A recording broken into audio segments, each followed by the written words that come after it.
je suis contente de vous retrouver dans cette vidéo où aujourd'hui je vais vous parler comment j'ai fait pour devenir auxiliaire de puériculture en faisant une reconversion. Là j'avais un travail donc j'ai décidé de faire une reconversion en 2017 et à la base je souhaitais passer le CAP petite enfance car je voulais travailler avec les enfants. Et en fait, en discutant avec une amie, elle me dit bah tiens, pourquoi tu passes pas le concours d'auxiliaire de puériculture vu ton niveau d'études. Donc pour vous dire un petit peu ce que j'avais comme études avant, j'ai fait un bac STG communication. Ensuite, j'ai fait un BTS assistant de gestion. Et après, j'ai travaillé pour l'État dans la sécurité. Après avoir décidé de devenir auxiliaire de puériculture, je décide de faire un dossier de reconversion auprès de mon employeur. Ensuite, je décide de m'inscrire à différentes écoles qui proposaient le concours. Donc, je me suis inscrite à Niort et je me suis inscrite à Bordeaux. Donc, à Niort, j'ai passé les écrits et à Bordeaux également. À Niort, je les ai réussis. J'ai eu 10-25, donc comme quoi c'était limite, mais bon, ils prenaient à partir de 10 sur 20. Et à Bordeaux, j'ai échoué, il me semble que j'avais eu 8,75. Après les écrits de Niort, on me convoque pour passer l'oral. Donc je passe l'oral à Niort et j'obtiens la note de 13,75. Mais c'est une bonne note, hein, mais voilà, il y a d'autres filles au-dessus de moi qui ont eu des meilleures notes et du coup je me retrouvais sur liste complémentaire. Sur la liste complémentaire, j'étais 15e. Donc je décide de contacter Niort pour leur demander, voilà, je suis sur liste d'attente, comment ça se passe. Et on me dit, ah bah vous êtes 15e, oh là là, vous risquez de jamais remonter, c'est jamais arrivé.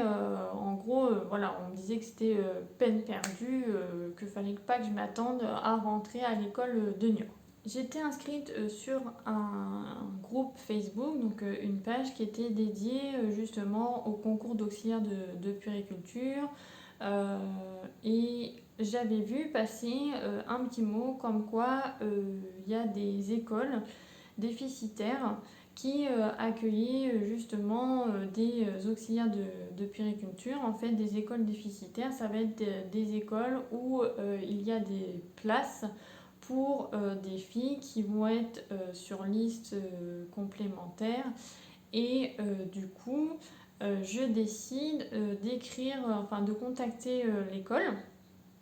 Donc en fait, je contacte l'école en disant ma situation. Voilà, je dis j'ai passé le concours à Niort, je suis 15e sur liste d'attente, j'ai vu que vous étiez déficitaire, comment ça se passe?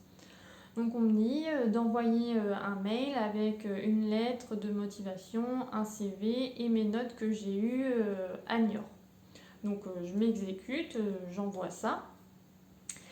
Et à peu près un mois, enfin 3 semaines, un mois après, je reçois un coup de téléphone de la directrice de l'école qui me dit voilà, nous avons une place pour vous pour la rentrée. Après ce coup de fil, donc tout s'enchaîne, il faut que je trouve un logement, un garant, une assurance. Et pareil, il faut que je vois avec mon employeur si tout était ok dans mon dossier pour la reconversion, savoir combien il allait prendre au niveau du financement parce que l'école d'auxiliaire de puériculture, vous faites le concours, mais ensuite après il faut payer l'école, donc ça a un prix. Moi, l'école où j'étais, l'ensemble de la formation coûtait 6 000 €. Donc c'est quand même un investissement. Grâce à mon employeur, moi, il me restait plus qu'à payer pour la formation 1 000 €. Après, bien sûr, il y avait tout ce qu'il y avait à côté, les courses, le logement, les transports. Donc voilà, on fait un dossier de reconversion, on le monte, il faut regarder si tout colle avant de quitter son emploi et que tout soit ok. Donc au niveau du logement, j'ai cherché auprès des résidences étudiantes parce que j'allais être considérée comme étudiante et c'était assez compliqué parce que moi j'ai une réponse tard de l'école. En fait, il y avait déjà des filles qui savaient au mois de juin qu'elles étaient prises pour la rentrée de septembre, alors que moi, je l'ai su fin juillet, début août. Donc, il me restait plus qu'un mois en gros pour trouver un logement. Alors, j'appelais et on me disait ah bah non, désolé, on a déjà tout réservé, tout ça. Et au final, j'ai réussi à trouver une résidence étudiante à Villejuif. Donc certes, j'avais presque 1 heure de trajet entre l'école et mon appartement, mais j'avais pas d'autre choix, sinon j'avais pas de logement. J'avais regardé aussi pour particulier, mais c'était compliqué. Donc je vous mettrai l'adresse en description si vous cherchez des logements étudiants. Voilà, donc c'était un logement, j'avais une petite chambre, une petite cuisine, une salle de bain, enfin voilà, hein, ça m'a bien servi pour la formation.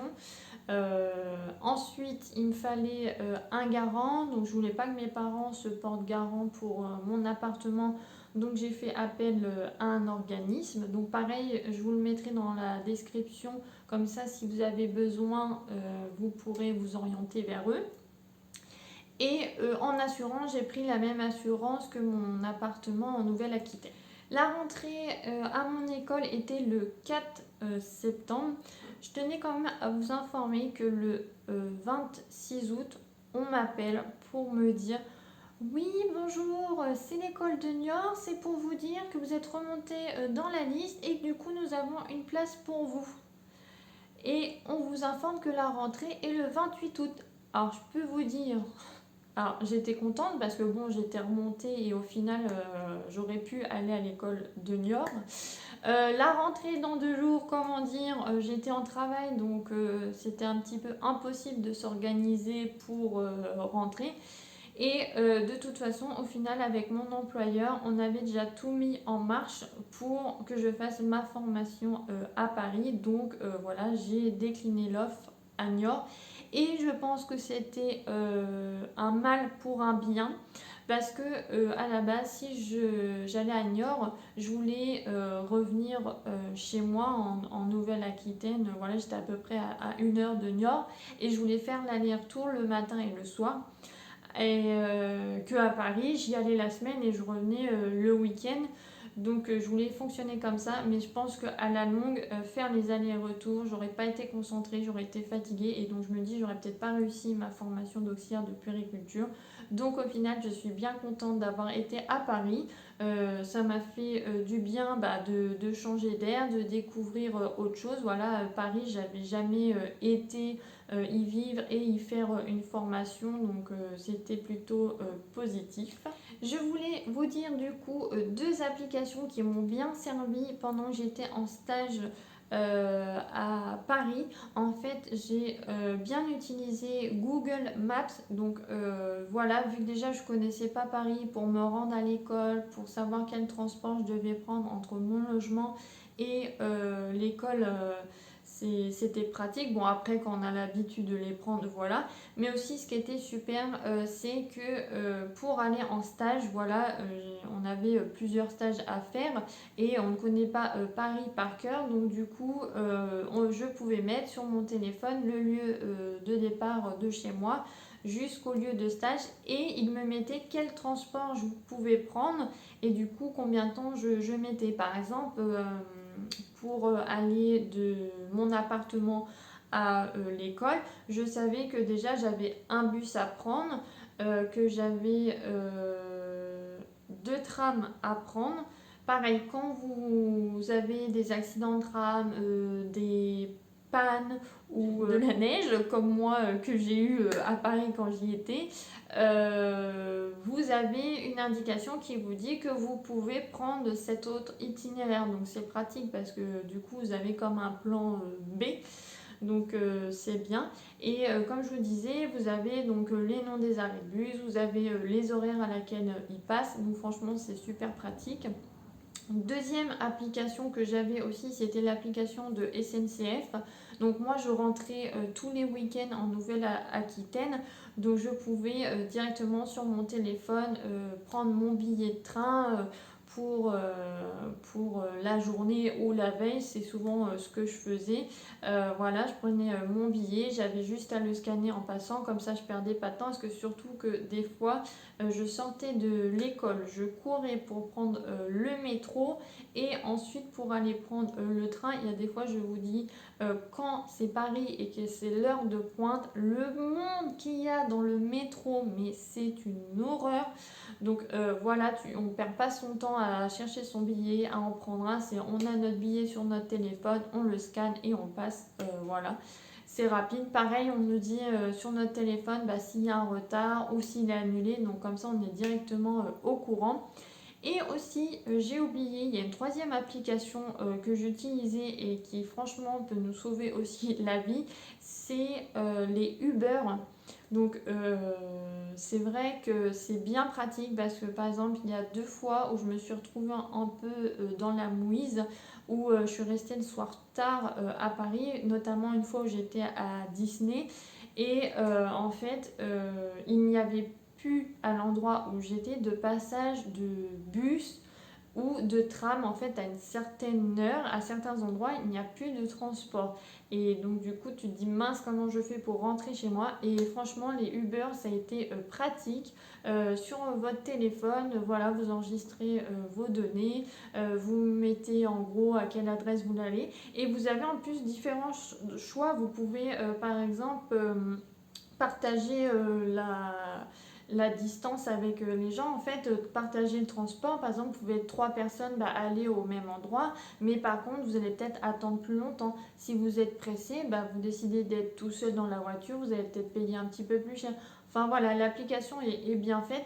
Donc, c'est 3 applications qui peuvent vous aider pendant votre formation d'auxiliaire de puériculture. Ce que je voulais vous dire aussi, c'est que depuis hier, j'ai commencé des lives sur Instagram où on va pouvoir parler de différents thèmes. Donc hier, c'était comment se passe votre formation d'auxiliaire de puériculture. Et la prochaine, je pense que ça sera sur le module 2. Donc voilà, toutes les questions que vous aurez sur le module 2, comment les réviser, qu'est-ce qu'on peut avoir comme questions. Donc n'hésitez pas à me suivre sur Instagram. Vous pouvez bien sûr me mettre en commentaire si vous avez des questions, si vous voulez participer au live. N'hésitez pas à me suivre. Pareil, en story, je pose souvent des questions, donc n'hésitez pas à y répondre. Je vous fais de gros bisous et à la prochaine. Salut!